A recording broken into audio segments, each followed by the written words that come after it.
Hörmətli izləyicilər, Masterclass servisi salamlayır. Qarşınızdakı Neoterm kombisində Y3 xəta kodu ilə bağlı problem var idi. Məlumat üçün bildirim ki, Y3 havalandırma ilə olan bir problemdir.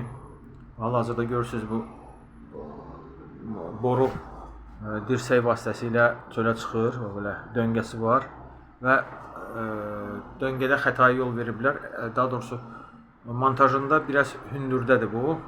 Oradakı çöldəki buradakı bu boru vasitəsilə yağan yağış bu klonu yuxarı olduğuna görə yağan yağış içəri daxil olur və toz külək bu gördüyünüz bu fanı sıradan çıxarır, çirkləndirir. İçərisi də çirkli idi, o da təmizləndi. Hər bir şey qaydasına düşdü.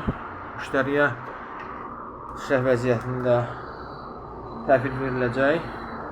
Sizin də kombinizdə Y3 və ya digər xəta kodu ilə bağlı probleminiz varsa, bizim usta xidməti ilə yararlana bilərsiniz. Video faydalı olsa bəyənin, kanala abunə olmağı unutmayın. Diqqətinizə görə sağ olun.